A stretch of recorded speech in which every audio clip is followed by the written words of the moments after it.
أعوذ بالله من الشيطان الرجيم. بسم الله الرحمن الرحيم. الحمد لله رب العالمين،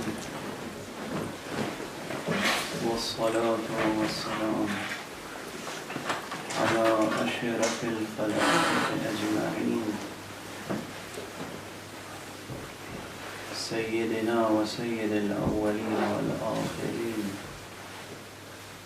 حبيبنا وحبيب إله العالمين، إمام المرسلين وخاتم النبيين، أبي القاسم المصطفى محمد، اللهم صل على محمد وآل محمد، وعلى أهل بيته الطيبين الطاهرين الهداة المهديين المعصومين المظلومين، واللعنة الدائمة على أعداء الدين أجمعين. أما بعد، بحمد اللہ کہ یہ آج چوتھی مجلس ہے علم اخلاق اور علم فتوت کے تعلق سے.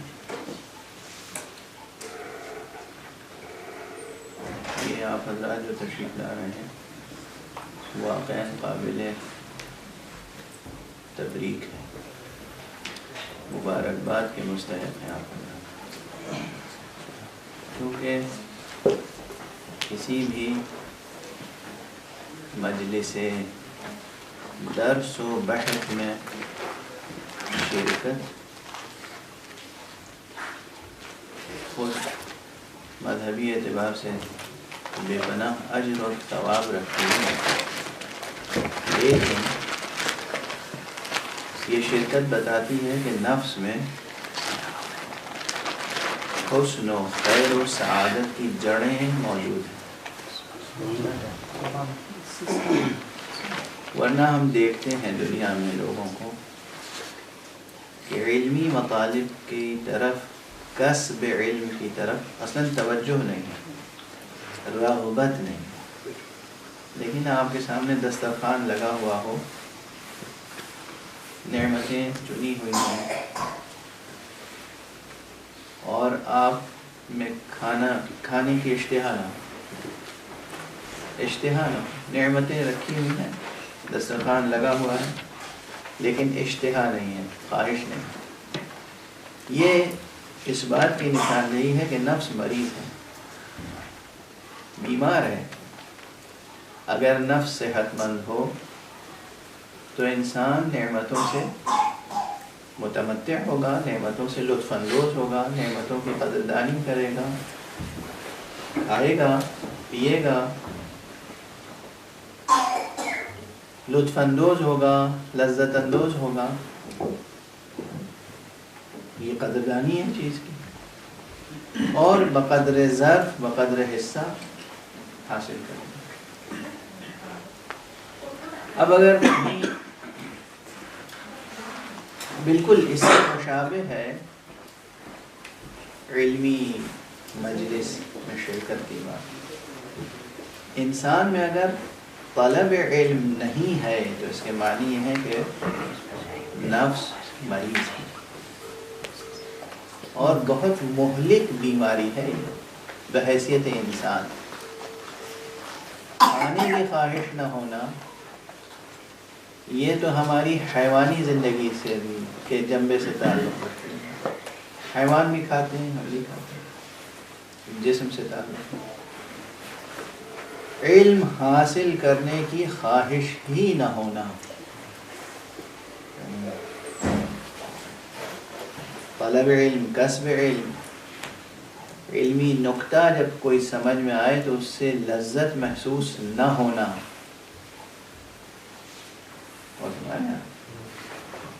اپنی زندگی کی جو پلاننگ کرتے ہیں، جو نظام الاوقات مرتب کرتے ہیں، ہمیں یہ کرنا ہے، اس ہفتے میں یہ کرنا ہے، یہاں جانا ہے، وہاں جانا ہے، اس میں دیکھیں کہ ترجیحات کیا ہیں، کس چیز کو کس چیز کے لیے چھوڑتے ہیں آپ. لیکن دنیا میں تراکم تو ہے، تراکم یعنی تہ بتہ تقاضے ہیں، تہ بتہ نعمتیں ہیں، تہ بتہ ضرورتیں ہیں، تہ بتہ انسان کی احتیاجات ہیں، ہے نا. مسائل قضایا بہت ہیں. آپ ایک لمحہ بھی گزارتے ہیں زندگی کا تو اس میں کچھ چیزوں کو چھوڑتے ہیں، کچھ چیزوں کی طرف توجہ کرتے ہیں. ترجیحات کا سلسلہ جاری ہے. گھر پہ آرام سے بیٹھے ہیں، وہ آرام کی نشست چھوڑ کے آپ گھر سے نکلتے ہیں. کیوں نکلتے ہیں؟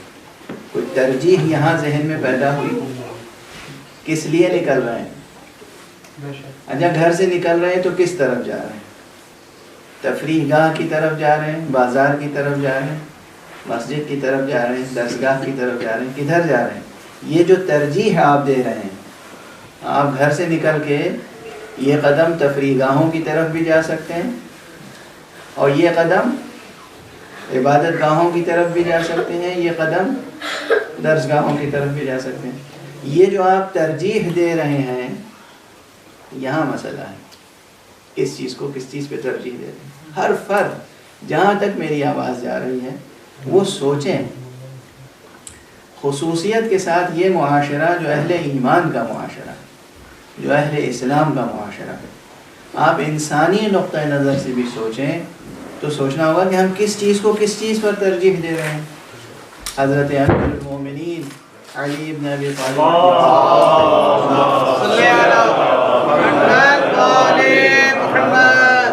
ارشاد گرامی تحصیل علم کے لیے یہ ہے کہ تم تحصیل علم کا عوض کسی شے کو قرار نہ دو.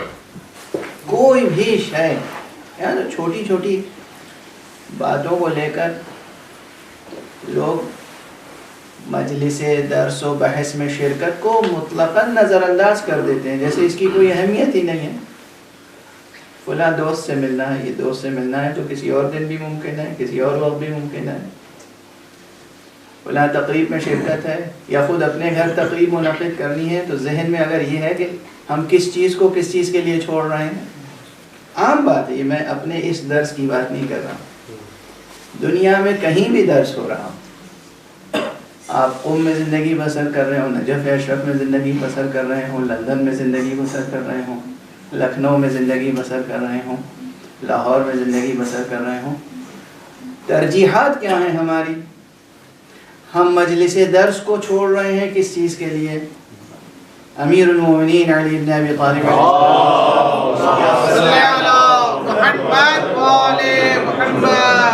کیا فرما رہے ہیں؟ کسی شے کو علی الاطلاق عوض قرار نہ دو علم اور تحصیل علم. یعنی ایک طرف علم اور تحصیل علم ہے اور ایک طرف دنیا ہے.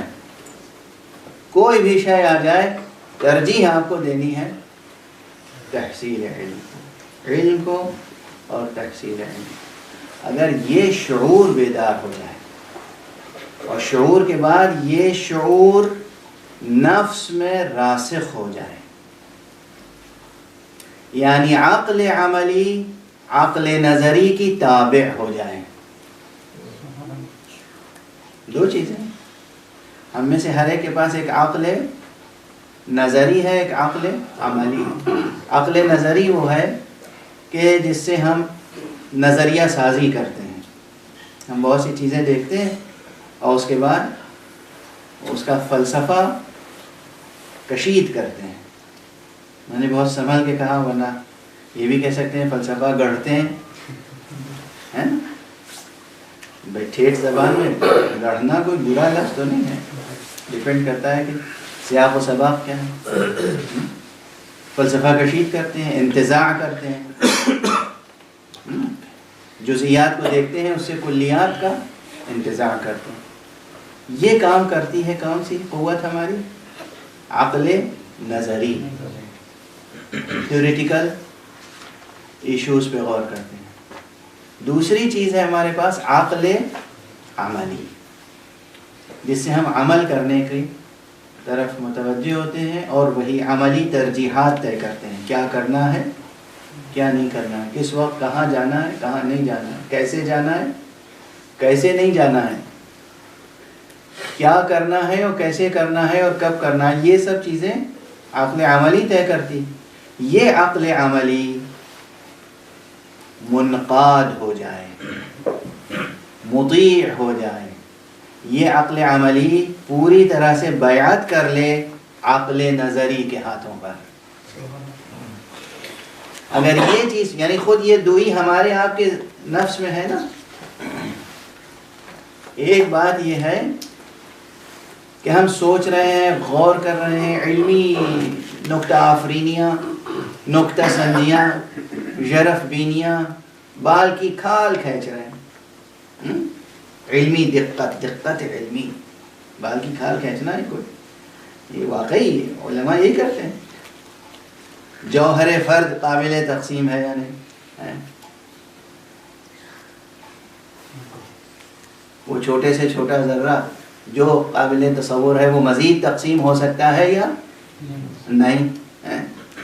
ایٹم کے بعد سب ایٹامک پارٹیکلز اور اس کے بعد مزید سب ایٹامک پارٹیکلز، اس سے بھی چھوٹا کوئی ذرہ ہے کہ نہیں، اس سے بھی چھوٹا کوئی ذرہ ہے کہ نہیں، وہ تقسیم ہو سکتا ہے کہ نہیں؟ ٹھیک ہے نا. یہ فلسفے کا بڑا مسئلہ ہے شروع سے اب تک. یہ کام کون کرتا ہے؟ عقل نظری. عملی زندگی میں ترجیحات کیا ہیں؟ ایک طرف ہم سوچ رہے ہیں، سوچ بہت کچھ رہے ہیں، یہ ہماری سوچ ہمارے عمل کے مطابق ہے یا نہیں، ہمارا عمل ہماری سوچ کے مطابق ہے یا نہیں. اگر سوچ الگ ہے عمل الگ ہے تو شخصیت میں دوئی رہے گی، بنیادی طور پہ شخصیت اسپلٹ ہو جائے گی. اب ہم ایک نہیں دو ہو جائیں گے عام طور پر. یعنی یہ بنیادی مسئلہ ہے. اب بہت سے لوگوں کے لیے کہتے ہیں فلاں میں دو روئی پائی جاتی ہے، فلاں میں دو چہرے ہیں. ویسے تو انسان کے کتنے چہرے ہیں کوئی بتا نہیں سکتا. انسان کے کتنے چہرے ہیں کوئی بتا نہیں سکتا. اور یہ کتنے چہرے ہیں اسے نیگیٹو سینس میں زیادہ لیا جاتا ہے، منفی لحاظ سے زیادہ اس بات کو دیکھا جاتا ہے. وعلیکم السلام. میں مثبت اعتبار سے بھی کہتا ہوں، غور کیجیے اس پر بھی، یہ بھی لطف پروردگار ہے. یہ چہرے سے مراد کیا ہے؟ اطوار وجود، اطوار زندگی. انسان کا ایک چہرہ اس کا علمی چہرہ ہوتا ہے، ایک چہرہ اس کا شجاعانہ چہرہ ہوتا ہے، ایک چہرہ اس کا ایک سخاوت مندانہ چہرہ ہوتا ہے، ایک چہرہ اس کا ایک حلیمانہ چہرہ. یہ سب بھی تو چہرے ہیں. کتنے اوصاف ہیں آپ کے اندر. ہر وصف اگر ظاہر ہو جائے اور ظہور پذیر ہو تو آپ کا ایک روشن و تابناک چہرہ سامنے آئے. تو لطف الہی یہ ہے کہ انسان کے پاس الا ما لا نہایہ اتنے چہرے ہیں. اب یہ مثبت انداز سے نہیں سوچتے عام طور پر لوگ. مجھے یاد آتی ہے ایک نظم اردو کی آزاد نظموں میں، بہت قیمتی نظم ہے، بہت مشہور ہوئی تھی ایک زمانے میں. ایک شاعر ہوا کرتے تھے سید اکرام حسین پرویز شاہدی. سید اکرام حسین ان کا نام تھا، پرویز شاہدی ان کا تخلص تھا اور قلمی نام تھا اور شہرت تھی اسی نام سے. اور ترقی پسند، اردو کے ترقی پسند شعراء میں بہت معتبر شاعر سمجھے جاتے تھے. ان کی ایک نظم مشہور ہوئی تھی بے چہرگی، بہت مشہور ہوئی تھی، بہت مشہور اور واقعاً خوبصورت اور اچھی نظم ہے. وہ نظم آپ حضرات میں کہہ رہا ہوں مطالعہ کیجیے. اس میں بھی یہ بے چہرگی جو ہے بالکل منفی انداز سے اس میں بحث کی گئی اور یعنی پیش کیا ہے. تاثر شاعر جو فکر اور خیال پیش کیا ہے، میں مثبت انداز سے کہہ رہا ہوں. یہ لطف پروردگار ہے. آپ کے نفس کے اندر اتنے اوصاف ہیں، اتنی قوتیں ہیں کہ ہر اچھی صفت اور ہر اچھی قوت اور ہر اچھی صلاحیت ایک نیا چہرہ لے کے سامنے آتی ہے. بے شک واضح ہے. اچھا، تو یہ مسئلہ بالکل الگ ہے. لیکن وہ مسئلہ جس کی طرف میں توجہ دلا رہا تھا، دوئی، شخصیت میں دوئی، نامتناہی چہروں کے ساتھ بھی شخصیت میں وحدت برقرار رہے، یہ کمال ہے. اور ایک چہرے کے ساتھ بھی شخصیت میں دوئی رہے اور شگاف رہے، یہ انسانیت کا زوال ہے. دیکھنے میں تو ایک معصوم سا چہرہ ہے، مگر عمل اور فکر میں دوئی ہے. بنیادی چیز جو اندر سے، آپ کے اندر سے، باطن سے، شخصیت کے باطن سے جو چیز شخصیت کو توڑ دیتی ہے،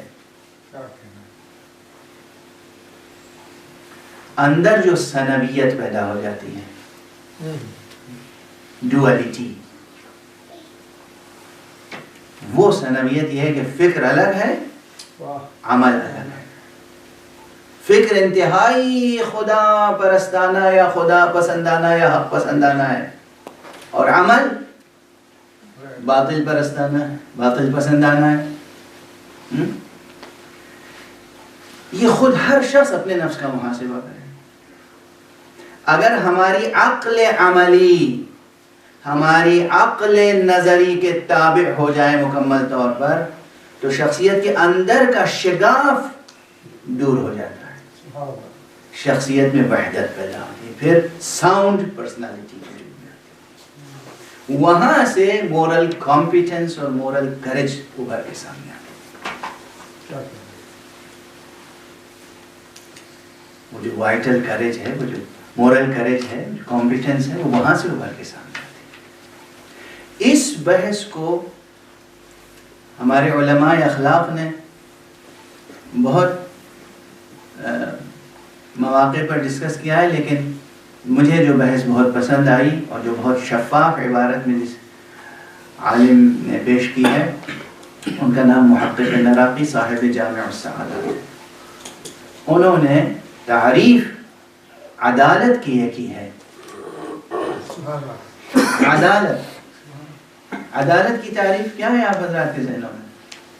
دیکھیے، عدالت گزشتہ بحث میں نے عرض کیا تھا کہ 3 بنیادی قوتیں ہیں: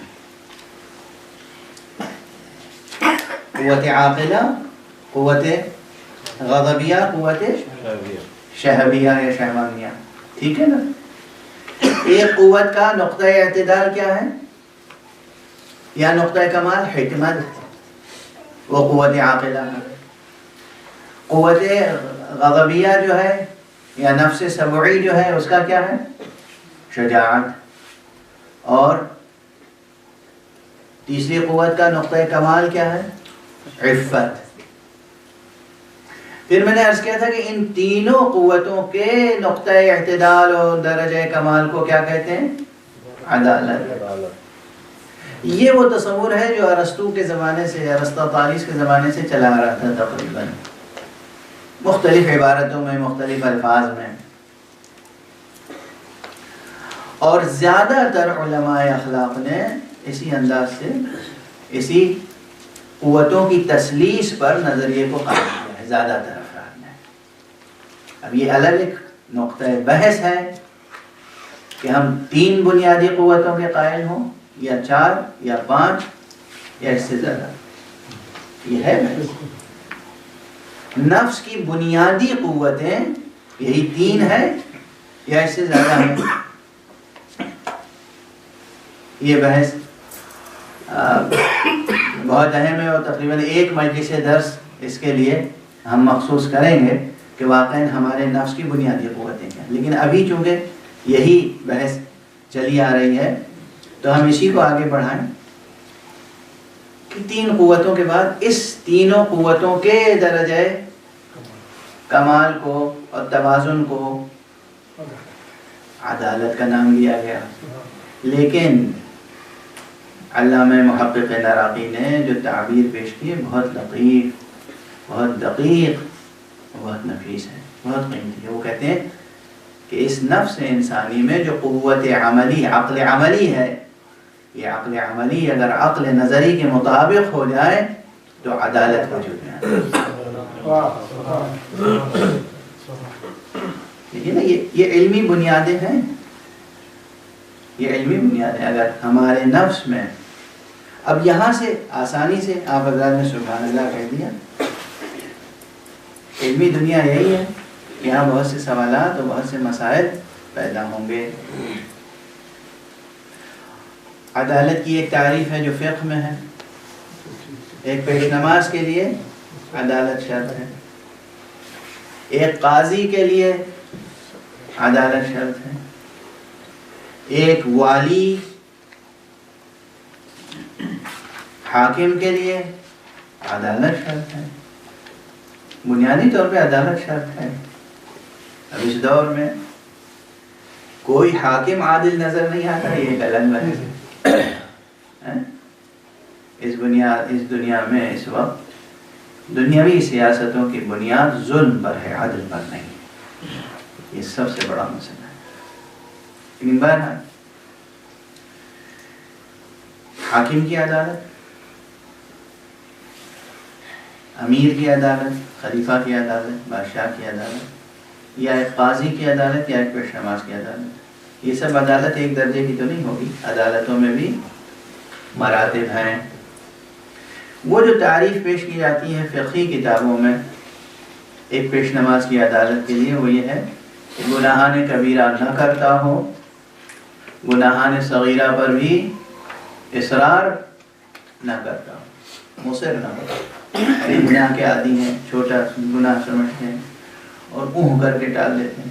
کوئی ٹوپی میں یہ کیا کرتے ہیں، ارے ٹھیک ہے کوئی بات نہیں. یہ اونہ بہت بڑا مرض ہے. اور کسی بھی گناہ کو چھوٹا گناہ سمجھنا ہی سب سے بڑا گناہ ہے. یہ پہلے بھی عرض کر چکا ہوں.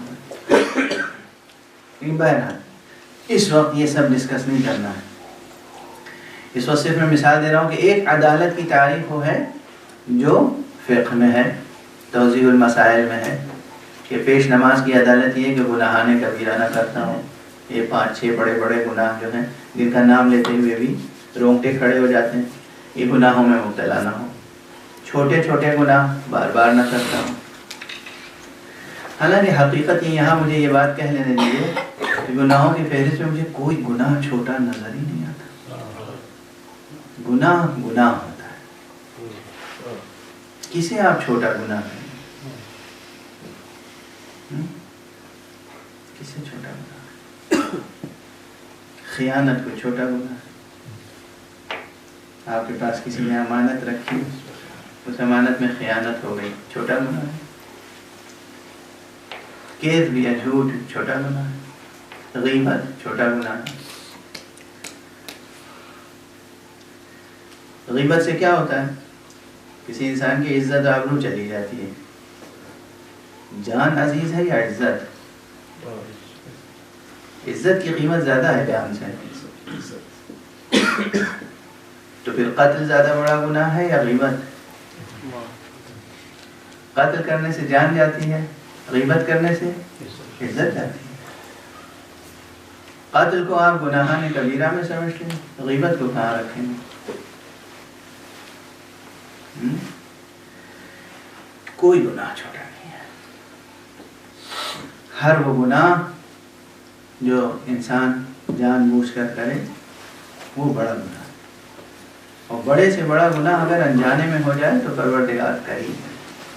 تو جانتا ہے کہ یہ سب اپنے ہوش و حواس میں نہیں تھا، یا متوجہ نہیں تھا، ملتفت نہیں تھا. اگر توجہ نہیں ہے، التفات نہیں ہے، چھوٹا گناہ ہے، اصل گناہ نہیں ہے. قتل خطا کی سزا کسے دی جاتی ہے؟ عجیب عجیب حکمت ہے. فقہ کا درس نہیں ہے ورنہ یہاں پر یہ دقیق نقطہ ہے. قتل خطا، کسی کا ارادہ نہیں تھا قتل کرنے کا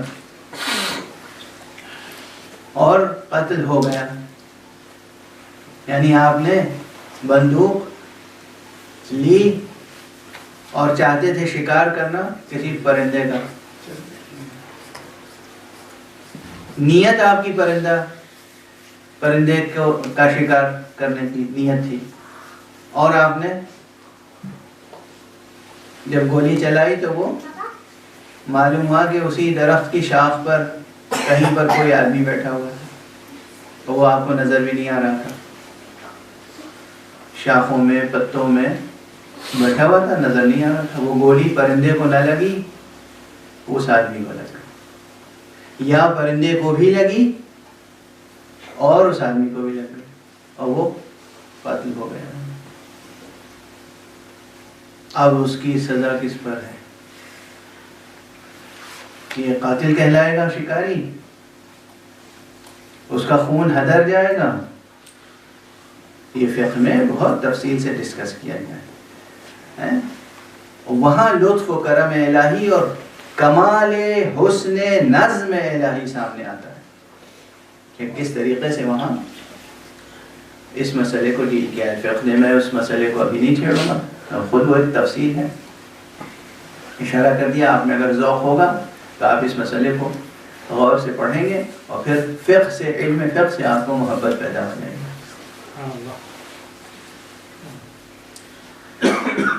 بہرحال اس وقت جو میں عرض کر رہا تھا وہ یہ کہ کوئی گناہ چھوٹا نہیں، اور بڑے سے بڑا گناہ اگر سہون ہو جائے، غفلت میں ہو جائے تو وہ اصلاً گناہ شمار نہیں ہوتا ہے۔ پروردگار غفور ہے، ستار ہے، کریم ہے۔ اب میری اس وقت کی یہ گفتگو سن کے بہت سے حضرات یہ سمجھیں گے کہ میں مذہبی گفتگو کر رہا ہوں، علم اخلاق اور علم فتوت کی بحث سے ہٹ گیا۔ نہیں، ایسا نہیں ہے۔ یہ سب بحثیں ایک دوسرے سے جڑی ہوئی ہیں، یہ سب بحثیں پلٹ کے ماریں گی۔ ایک تعریف علم فقہ میں ہے عدالت کی، جو ایک پیش نماز کی، یہی عدالت کا وصف اور زیادہ ہونا چاہیے۔ اس میں ایک جز اور ہے، گناہان کبیرہ نہ کرتا ہو، گناہان صغیرہ باصرار نہ کرتا ہو، اور کوئی کام خلاف مروءت نہ کرتا ہو۔ یہ مروءت کیا ہے؟ المروءت یہ کیا ہے؟ اب ڈکشنری میں اٹھا کے دیکھیے گا تو تشفی نہیں ہوگی، کہیں مروءت کے معنی ہے جواں مردی، مردانگی۔ مروءہ کے خلاف لفظ مر انسان کو کہتے ہیں، المرء المرأۃ انسان، انسانہ، یہ جو انسان ہے اسے مرد کہتے ہیں۔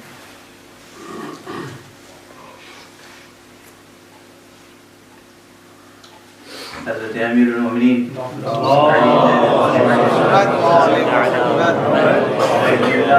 شاہد کے طور پر پیش کر رہا ہوں، آپ نے فرمایا ہے المرء مخبوء تحت لسانہ۔ المرء یہاں لفظ استعمال ہوا، المرء یعنی انسان، اس کا ترجمہ صرف مرد تھوڑی ہے، انسان، مرد بھی عورت بھی، سب اس میں انسان، وہ کلی انسان جو ہے۔ المرء مخبوء، وہ چھپا ہوتا ہے کہاں؟ تحت لسان، اپنی زبان۔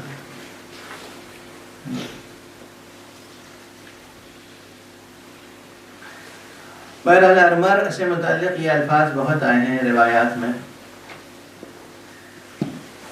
حضرت پیغمبر اکرم صلی اللہ علیہ وسلم کا عظیم ارشاد ہے، اسے آپ حضرات، یہ سب وہ جملے ہیں جو سونے کے حرفوں سے لکھ کر اس کی تختیاں بنا کر آپ حضرات مجالس میں تقسیم کیا کریں اور اپنے ڈرائنگ روم میں نمایاں جگہوں پہ رکھیں ترجمہ کے ساتھ، تاکہ آپ کی خود نظر پڑتی رہے اور جو آپ کے گھر میں آئے وہ ان فقروں کو دیکھے اور اس سے کچھ درس حاصل کرے۔ حضور نے فرمایا کہ من حسن اسلام المرء ترکہ ما لا یعنیہ۔ من حسن اسلام المرء، یہاں بھی لفظ المرء آیا،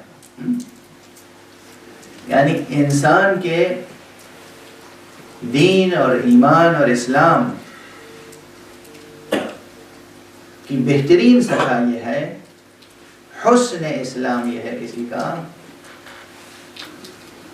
کہ وہ جو چیزیں اس سے متعلق نہیں ہیں اسے ترک کرے، ترکہ ما لا یعنی، اس حدیث کو یاد رکھیے گا، اس سے ایک بحث اور اہم جڑی ہوئی ہے جو آج پیش کر دوں گا انشاءاللہ۔ بہرحال یہ عدالت میں ایک فقرہ جو ہے کہ خلاف مروءہ کوئی بات نہ ہو، یعنی انسانی جو اخلاق ہے، جو ایک متوازن انسان سے اور اس کے حسب حیثیت اس سے جو توقع عوام کرتے ہیں اس کے خلاف کوئی بات انجام نہ دے۔ بہت مشہور مثال جو ہر جگہ دی جاتی ہے وہی میں بھی دہرا دوں، مثلا آپ حضرات عام طور پہ مجھے سڑکوں پہ نہیں دیکھتے ہیں، نہ صرف یہ کہ سڑکوں پہ نہیں دیکھتے ہیں، اس ملک میں کہاں سڑکوں پہ جا کے ٹہلوں، کیا نظر آئے گا مجھے؟ مجبوراً کہیں جانا پڑے گا۔ نہ صرف یہ کہ میں ٹہلوں بلکہ سڑک پر کہیں سے خرید کر اور وہیں کھڑا ہو کے کھاؤں۔ جو گزرے گا آپ میں سے مجھے یقین ہے کہے گا ارے یہ ارے جو ہے آپ کا یہ ہماری عدالت کے خلاف گواہی ہے، یہ ارے بس ارے یہ آپ کا ایک ارے جو ہے یہ آرا ہے جو ہماری عدالت کو یا پردہ عدالت کو چاک کر کے رکھ دے گا۔ یہ ہے یہ معیار عدالت ہے ایک پیش نماز کے لیے۔ قاضی کی عدالت اس سے بڑھ کر ہے، والی یا حاکم کی عدالت اس سے بڑھ کر ہے، اور ولی کی عدالت اس سے بڑھ کر ہے۔ ولی فقیہ کی عدالت بہت بلند ہے، اور ولی فقیہ کی عدالت سے ولی معصوم کی عدالت تک آسمان دنیا سے لے کر اور فلک نہم سے بھی آگے کی کا فاصلہ ہے۔ ایک تو آسمان دنیا ہے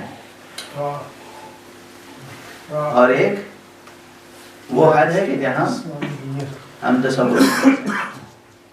معصوم کی عصمت، جہاں عصمت آ جائے وہاں لفظ عدالت کا جاہ و جلال و جمال ختم ہو کے رہ جاتا ہے۔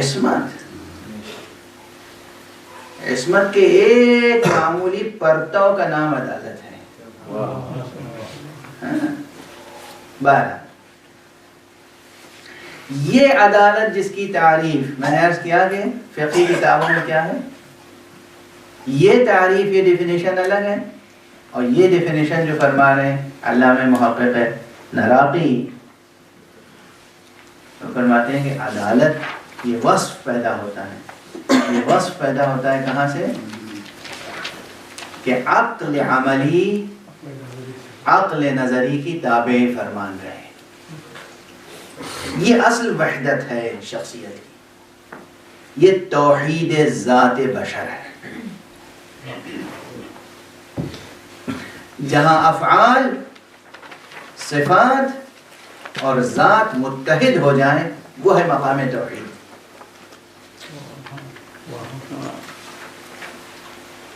یہ مسائل دقیق ہیں، یہ مسائل دقیق ہیں۔ اب بات ویسے تو خاصی آگے بڑھ گئی، مگر جو چیزیں کتابوں میں ہیں وہ میراث بھی اس پہ نظر ڈالتے ہوئے آگے بڑھیں۔ دیکھیے ایک بات اور عرض کر دوں، پھر میں درمیان ہی میں نے عرض کیا تھا کہ یہ جو ہے یہ ہم اپنے نفس کی قرأت کر رہے ہیں، یہ ریڈنگ کر رہے ہیں ہم کتاب نفس کی۔ یہ متن ذات انسانی کی ریڈنگ ہے۔ ایک ریڈنگ علم منطق ہے۔ علم منطق ذہن کیسے کام کرتا ہے اس کا نام ہے۔ اور بات عرض کروں، علم منطق کی ضرورت کن علوم و فنون کے لیے ہوتی ہے؟ علم کی بنیادی طور پہ دو قسمیں ہیں، علم حصولی اور علم حضوری۔ علم حصولی اور علم حضوری میں ایک لفظ میں ویسے تو بحثیں بہت طویل ہیں، سینکڑوں صفحے لکھے ہیں ملا صدرہ نے اور دوسروں۔ علم حصولی اور علم حضوری میں فرق یہ ہے علم حصولی میں شے کی تصویر آپ کے ذہن میں ہوتی ہے، اور علم حضوری میں وہ شے آپ کی ذات کے سامنے حاضر ہوتی ہے۔ شے کا حاضر ہونا اور شے کی تصویر کا حاضر ہونا فرق ہے نہیں ہے؟ کسی شے کی تصویر آپ کے ذہن میں ہے، یہ علم حصولی کی منزل ہے۔ کوئی شے آپ کے سامنے ہے، یہ علم حضوری ہے۔ علم منطق خادم العلوم ہے، ہر علم کا خدمت گزار ہے یہ علم۔ اسے علم میزان بھی کہتے ہیں، علم معیار بھی کہتے ہیں، علم مقیاس بھی کہتے ہیں، علم ترازو بھی کہتے ہیں۔ یہ لفظ میں نہیں کہہ رہا ہوں، ابن سینا نے دانش نامہ علائی میں ترجمہ ہی یہی کیا ہے، علم ترازو فارسی میں۔ یہ علم منطق یا علم میزان یا علم ترازو یہ خدمت گزار ہے صرف اور صرف اور صرف علم حصولی سے متعلق فنون کا۔ جتنے علوم علم حصولی سے تعلق رکھتے ہیں وہاں پر علم منطق کی ضرورت ہوتی ہے۔ علم اخلاق انسان کو اس منزل پہ پہنچاتا ہے جہاں وہ علم حضوری، علم حصولی نہیں، علم حضوری میں کمال پیدا کر سکے۔ یہ فرق ہے علم اخلاق میں اور علم منطق۔ اصل ڈومین ہے ایک ہی نفس کی قرأت۔ علم منطق علم حصولی کے لیے راستے صاف کرتا ہے، علم اخلاق علم حضوری کے لیے راستے صاف کرتا ہے۔ جو شخص جتنا علم اخلاق اور علم معرفت میں بلند ہوتا چلا جائے گا، اس کے لیے یہ دنیا اور یہ کائنات ایسے ہوگی کہ جیسے اس کے ہاتھ کی انگلیاں اور ہتھیلی کی لکیریں۔ غیر معصوم کے لیے اس منزل تک پہنچنا بہت دشوار ہے، بہت مشکل ہے، لیکن کسی حد تک انسان یہ تجربے کر کے ضرور سمجھ سکتا ہے کہ اگر ہم یہ کر سکتے ہیں اور ہمارے جیسے لوگ یہ کر سکتے ہیں تو ہم علم امام یا علم نبی یا علم معصوم کو سمجھ سکتے ہیں کہ اس میں کسی شک کی گنجائش نہیں ہے کہ مصطفیٰ صلی اللہ علیہ وسلم جس طرح آگے دیکھتے تھے اسی طرح پیچھے دیکھتے تھے، پلٹ کے نہیں دیکھنا پڑتا تھا، پلٹ کے وہ دیکھے جو علم حصولی کی منزل پر ہو۔ کیونکہ آنکھ کے واسطے سے کیا حاصل ہوتا ہے؟ تصویر، صورت الشیء، جو جس کے علم کی بنیاد صور اشیاء پر ہو وہ ان حواس خمسہ کا محتاج ہوگا، وہ آگے دیکھے گا، جس شے کو دیکھنا ہوگا اسے دیکھے گا۔ جو اس تجرد کی منزل پر ہو، ایبسٹریکٹ لیول پہ پہنچ جائے، اسے جس طرح آگے دیکھ رہا ہے ویسے ہی پیچھے دیکھ رہا ہے، آنکھ کا محتاج نہیں ہے اصلا۔ دنیا بھر کی آنکھیں اس کے نور کی محتاج ہیں، وہ اپنی آنکھ کا محتاج نہیں ہے جس طرح سامنے دیکھتے ہیں، کیونکہ علم حضوری ہے۔ علم حضوری صرف اپنے نفس کا نہیں ہے، کائنات اس کے لیے ایسی ہے جیسے علم حضوری۔ یہ اور بات ہے کہ ملکہ وہ ہے، امانت داری کی وہ منزل ہے کہ حضرت حق سبحانہ و تعالیٰ کا ایسا امین ہے کہ علم کے اظہار میں بھی امانت ہے، جتنے اظہار کے لیے کہا بس اتنا ہی اظہار ہو۔ باقی بیٹھا ہوا مجمع سمجھے گا انہیں پتہ ہی نہیں ہے کچھ، مصطفیٰ کو دھوکہ دے دو، انہیں کیا پتا ہے؟ جو ہمارے جیسے انسان ہیں، ہمارے جیسے بشر ہیں، وہ دیکھ رہے ہیں کہ آپ کے دل اور دماغ میں کیا گزر رہی ہے، پھر بھی خاموش بیٹھے ہیں کیونکہ اظہار کا موقع نہیں ہے۔ یہ امین جسے کفار قریش امین کہتے تھے، یہ کفار کا امین نہیں، حق کا امین تھا۔ اس امانت داری کی منزلت کو بھی کہاں پہنچ سکتے ہیں، تصور نہیں کر سکتے۔ کس امانت و صدق کی منزل پر وجود مبارک مصطفیٰ صلی اللہ علیہ وسلم. ہم لوگوں کی کیفیت یہ ہوتی ہے ذرا سی معلومات حاصل ہو جائے تو بے چین رہتے ہیں، پریشان رہتے ہیں، کیسے اظہار کریں. ہمیں یہ بھی آتا ہے، ہمیں یہ بھی آتا ہے، ہمیں یہ بھی آتا ہے، ہمیں سب پتا ہے. انہیں کائنات کا علم ہے، ما کان و ما یکون کا علم ہے، ازل سے ابد تک کا علم ہے، اور ایسے خاموش بیٹھے ہیں اور کس تواضع سے کہہ رہے ہیں کہ ہم تو تمہارے جیسے بشر ہیں.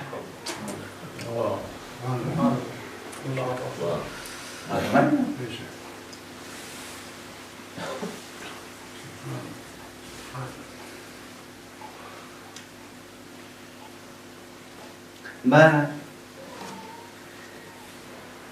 یہ منزل کہ اشیاء کا علم حضوری ہو حصولی نہ ہو، یہ منزل انسان کسی حد تک پا سکتا ہے اسی علم اخلاق اور علم فتوت کے سہارے سے. اسی عرض کرتا ہوں، بہت ہی قیمتی بات ہے. انشاءاللہ ہم حضرات کوشش کریں. اس کی اپنی ریاضتیں ہیں، اس کے اپنے طریقے ہیں، آداب ہیں. علمی بھی ریاضت ہے، عملی بھی ریاضت ہے. کچھ کسب علم بھی کرنا ہے. ظاہر ہے کہ ہم عام انسان ہیں تو ہمارے پاس جو بنیادی سرمایہ علم حضوری کا ہے وہ بہت کم ہے، اور وہ بھی بہت شفاف نہیں ہے، کیونکہ ہم نے اپنے آئینہ قلب پر اتنا غبار جم جانے دیا ہے، اتنا غبار جم گیا ہے، اتنی گرد بیٹھ گئی ہے، اتنی خاک پڑ گئی ہے ہمارے آئینہ قلب پر، آئینہ عقل پر، آئینہ وجود پر، کہ وہ جو علم حضوری ہمیں اپنے نفس کا ہے. اپنے نفس کا کتنا پتہ ہے ہمیں؟ عام طور پہ منطق میں یا فلسفے میں حکمت میں جو مثال دی جاتی ہے علم حضوری کی وہ کیا ہے؟ جیسے آپ کو اپنی ذات کا علم ہے. کتنا علم ہے ہمیں اپنی ذات کا؟ کتنا علم ہے ہماری ذات ہمارے پاس ہے کہ نہیں؟ ہر مدرس منطق میں اور حکمت میں کہتا ہے علم حصولی، علم حضوری. علم حصولی جیسے دوسری اشیاء کا علم جو صور اشیاء کے ذریعے سے حاصل ہو، ان چیزوں کی تصویر ذہن میں نقش ہوتی ہے، وہ تصویر ہی علم کہلاتی ہے. لیکن علم حضوری کیا ہے؟ وہ تصویر ذہنی کا محتاج نہیں ہے، وہ براہ راست کسی شے کا حضور عند النفس، جیسے خود ہمیں اپنے نفس کا علم. یہ جملہ آپ کو ہر کتاب میں ملے گا. ہمیں کتنا علم ہے؟ اپنے نفس کا کتنا علم ہے؟ کتنا بڑا سوال ہے یہ. کیوں نہیں ہے علم خود اپنے نفس کا؟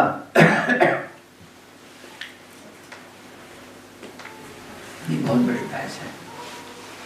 لیکن بہرحال یہ علم اخلاق، یہی تزکیہ، یہی تصفیہ قلب، یہی تخلیہ اور یہی تحلیہ، یعنی گرد و غبار سے آئینے کو پاک کرنا اور آئینے کے اصلی جوہر کو نمایاں کرنا. آپ دیکھیے جو نئی نسل ہے جو ہماری کلاسیکی زبان سے واقف نہیں ہے، وہ آئینے اور جوہر کے رشتے سے بھی واقف نہیں ہے. کہ عموماً شعراء و ادبا ہماری جو کلاسیکی پوئٹری ہے اس میں جہاں آئینے کا لفظ آئے گا آپ جوہر کا لفظ پائیں گے. آئینے کا جوہر. اب میں ظاہر ہے ادب کی کلاس تو نہیں ہے زبان کی کہ میں اس کی تشریح کروں، میں نہیں کروں گا، آپ جستجو کیجیے گا. لیکن آئینے اور جوہر ہے ایک تعلق. جوہر آئینے میں ہوتا ہے. وہ کون سا جوہر ہے؟ وہ جو منطق میں جوہر و عرض بحث کرتے ہیں اس سے مختلف ایک جوہر ہے. ہم آئینے پہ آئینہ دل، آئینہ قلب، آئینہ ذات، آئینہ نفس، آئینہ روح، آئینہ ذہن، اس آئینے پر جمی ہوئی گرد، اس پر پڑی ہوئی خاک کو جتنا دور کریں گے اور آئینے کے اصلی جوہر کو جتنا نمایاں کریں گے اتنا ہی ہمارا علم حضوری کمال کے درجے تک پہنچے گا، خود اپنی ذات سے متعلق. اور یہ بھی کب ہوگا ممکن؟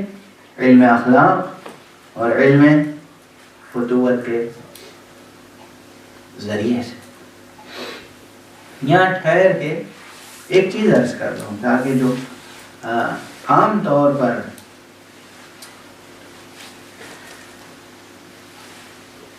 تصورات ذہنوں میں ہے نا، وہ عجیب و غریب تصورات ہیں. مثلا گزشتہ مجلس میں کسی عزیز نے مجھ سے پوچھا کہ ایمان میں تو جلال ہوتا ہے،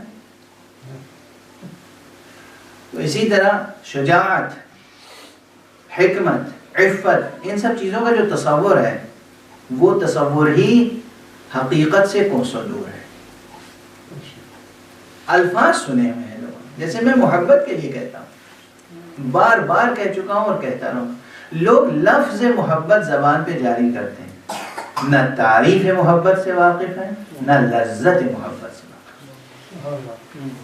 محبت جسمانی کشش کا نام ہے. محبت نور مجرد ہے.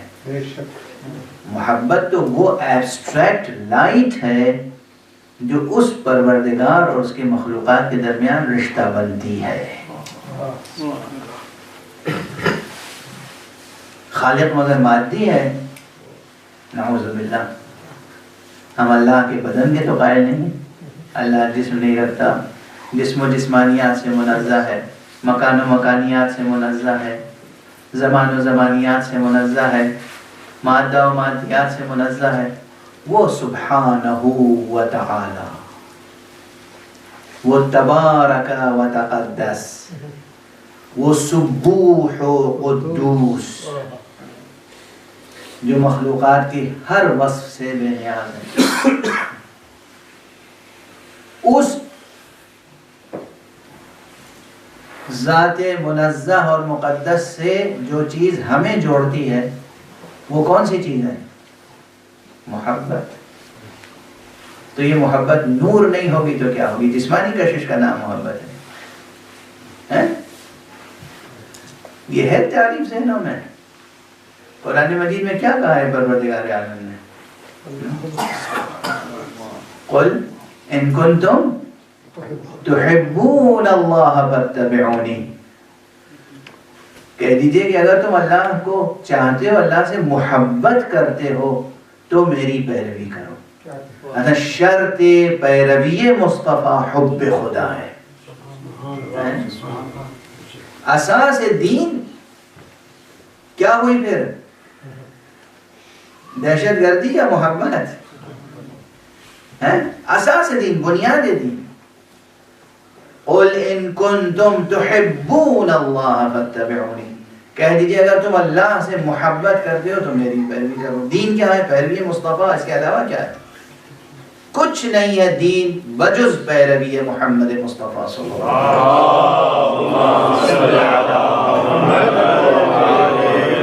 وسلم. یہ ہے دین. مگر اس کی اساس و بنیاد اور شرط اصلی عجیب بات ہے. شرط مقام ثبوت میں بھی اور ادھر جزا اور اجر بھی، دونوں طرف محبت ہی ہے. دین کی طرف آؤ اگر مجھ سے محبت ہو، دین پہ آ جاؤ عمل کرو تو اجر کیا دو؟ میرے اہل بیت کی محبت. یعنی سفر ایک انسان مومن کا محبت سے محبت تک ہے. یہ سبق ہم لوگ بھول گئے ہیں، محبتوں کا سبق جو کہ بنیادی سبق ہے.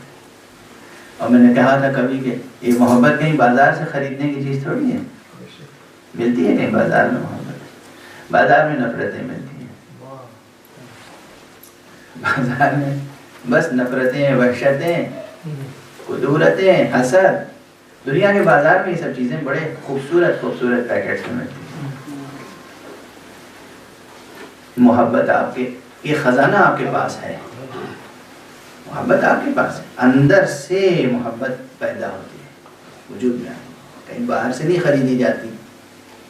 اور ایک انسان مسلم، ایک انسان مومن، ایک انسان کا اصلاً سفر حیات محبت سے محبت تک. مصطفیٰ کی پیروی کرو اگر اللہ کی محبت ہے.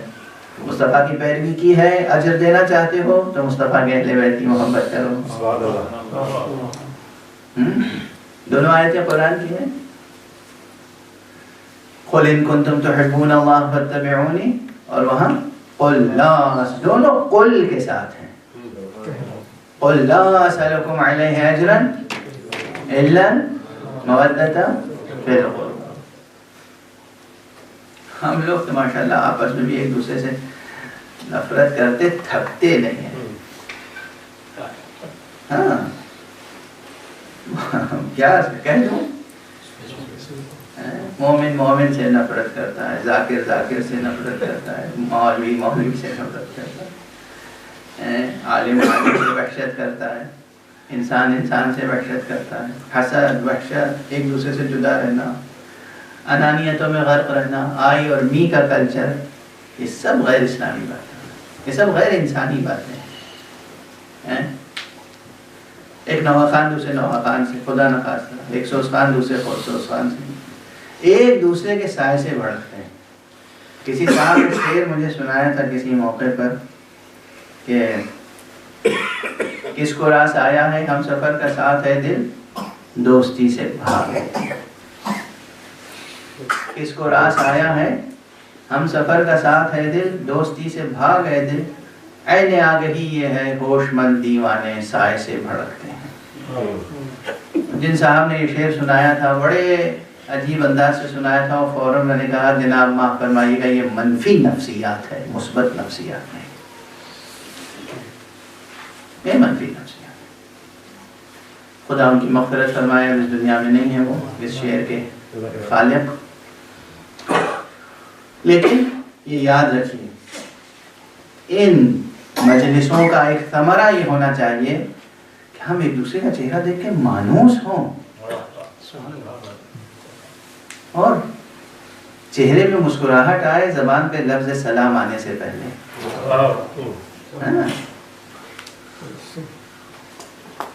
یہ نہ ہو کہ وحشت ہو ایک دوسرے کو دیکھ کے. کیسی یہ بلعجبی ہے کہ سر راہ گزر دوست ایک دوست کو پہچان کے شرما سا گیا. ایسا نہیں ہونا چاہیے، ایسا نہیں ہونا چاہیے. کیسی یہ بلعجبی ہے کہ سر راہ گزر دوست ایک دوست کو پہچان کے شرما سا گیا. ایسا نہیں ہونا چاہیے. اصل انسان انسان کو دیکھے تو ایک انس پیدا ہو. مومن مومن کو دیکھے، مسلم مسلم کو دیکھے تو محبت پیدا ہو. مومن مومن کو دیکھے تو مودت پیدا ہو. یہ کلچر ہونا چاہیے. کوشش کیجیے، یہ سب ناممکن نہیں ہے، سب ممکن ہے، یہ سب ممکن. میرا خیال ہے وقت تو آج مکمل ہو گیا، لیکن جیسے میری طبیعت کہہ رہی ہے کہ ابھی بحث آج بسم اللہ جس حد تک آگے بڑھنی چاہیے تھی نہیں بڑھی. ایک مثال عرض کر دوں کہ عام جو تصورات ہیں ہمارے، جس میں نے عرض کیا کہ محبت کا لفظ زبانوں پہ جاری ہے صبح سے شام تک، مجھے آپ سے بڑی محبت ہے، اور جانتے ہی نہیں آپ کے محبت کے معنی کیا ہے.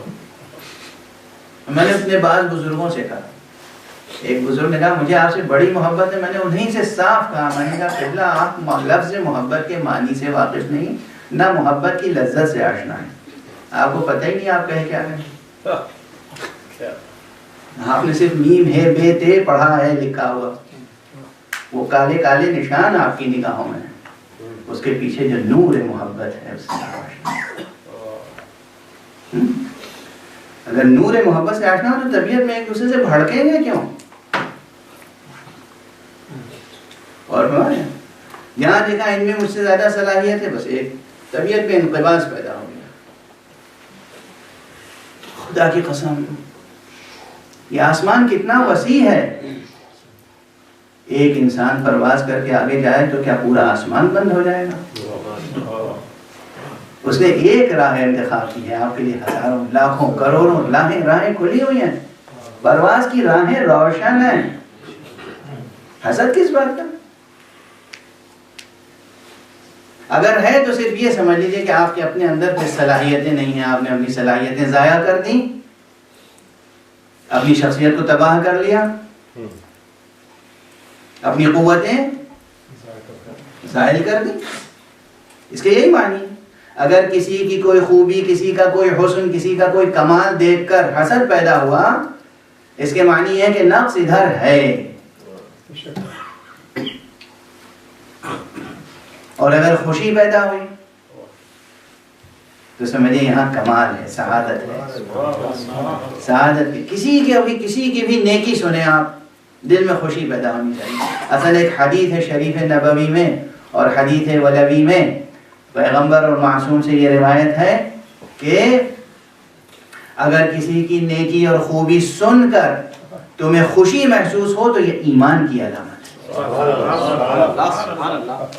کسی کی بھی خوشی، کوئی اچھی بات سنی، کسی کی خوشی محسوس ہوئی، سمجھ لو کہ ایمان ہے. شکر ادا کرو، سجدہ شکر کا مقام ہے. ارے ایک سند مل جائے کہ ہمارے پاس ایمان ہے، کتنا اتنا سا تو شکر کا مقام ہے یا نہیں؟ تو اگر کسی کی نیکی سن کر انسان خوشی محسوس کرے،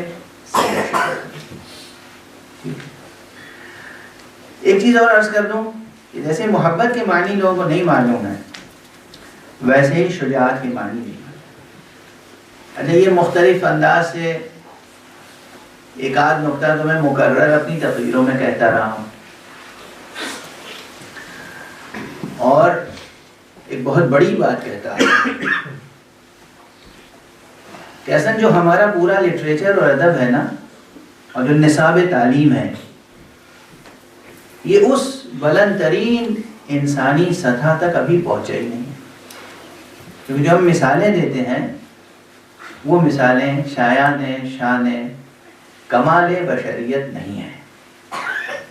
انسان جس منزلت پہ ہے، انسان، ابھی صرف انسان کی بات کر رہا ہوں، اور اس میں میں اسی سب سے پہلے شجاعت کی، حالانکہ مجھے پہلے بات حکمت کی کرنی چاہیے تھی، مگر میں شجاعت کی اس وقت بات کر رہا ہوں. تو بحثیں تو ابھی باقی ہیں.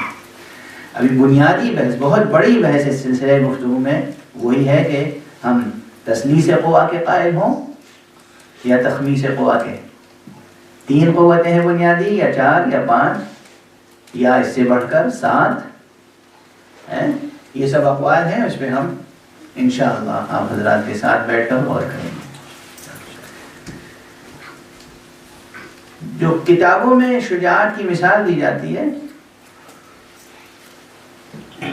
ادب کی کتابوں میں تشبیہ اور استعارے اور مجاز کے ضمن میں، تو انسان جو بہت بہادر اور شجاع ہوتا ہے اس کی مثال کس سے دیتے ہیں؟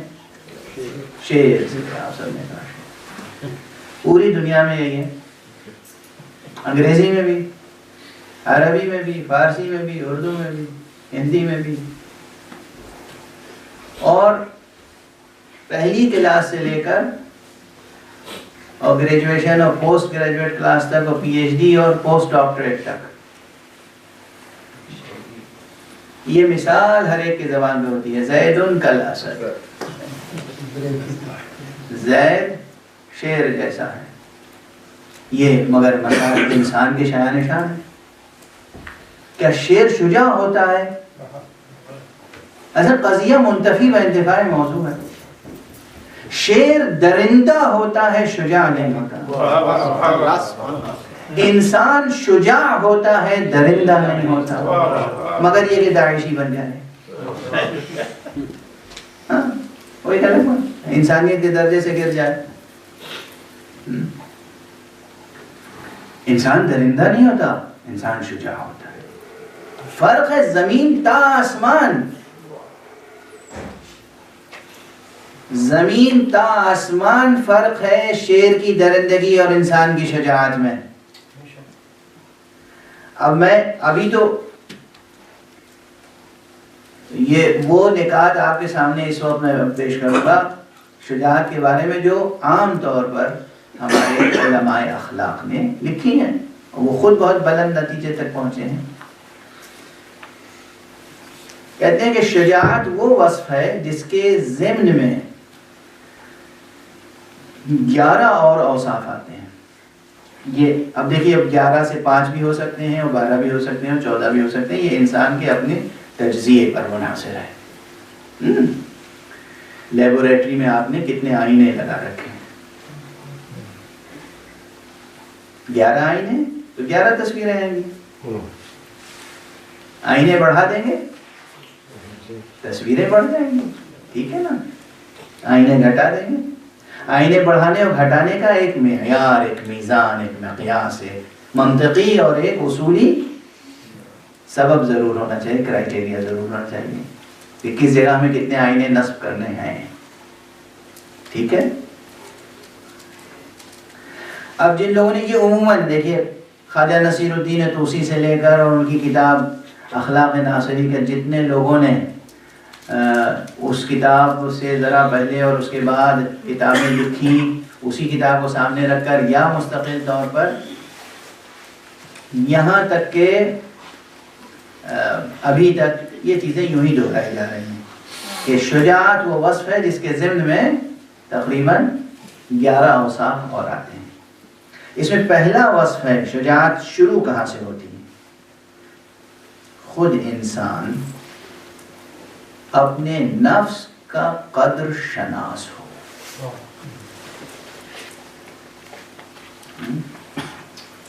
اپنے نفس کی اہمیت، اس کی قدر و قیمت سے واقف ہو اور عملاً اس کا قدر شناس ہو اپنے نفس کا.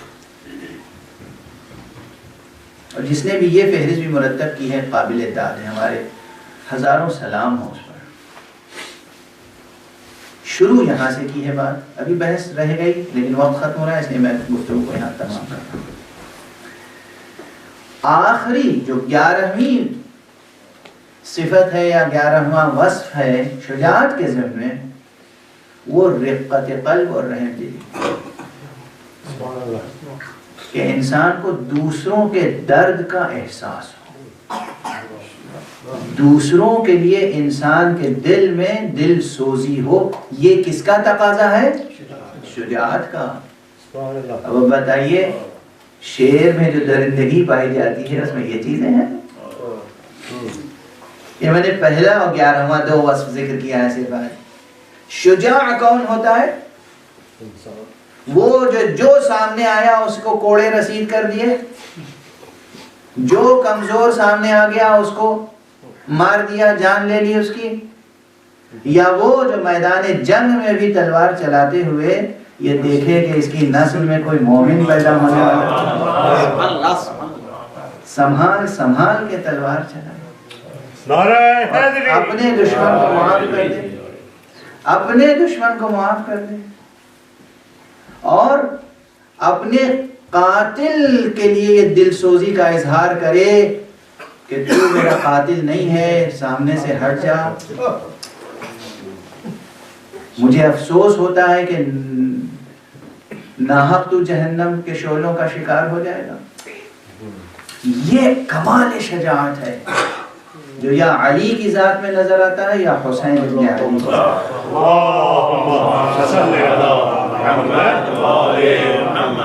کمال شجاعت ہے یہ. سر سے پیر تک زخمی ہیں، بھوکے ہیں، پیاسے ہیں، اور جو سامنے آ رہا ہے وہ بھی کون ہے؟ قاتل ہے، قتل کے ارادے سے آ رہا ہے، ہاتھ میں خنجر ہے، اور اس کی آنکھوں میں آنکھیں ڈال کے کہتے ہیں تو ہٹ جا سامنے سے، تو میرا قاتل نہیں ہے. مجھے افسوس ہوتا ہے تو ناحق جہنم میں جائے گا، میرا قاتل کو دبائے. یہ شجاعت ہے. شجاعت کے اس چہرے سے، شجاعت کی اس تعریف سے، شجاعت کی اس منزلت سے کیا ہم سب آشنا ہیں؟ جب آشنا نہیں ہے تو ہماری آغوش میں کیسے شجاعت تربیت پائیں گے؟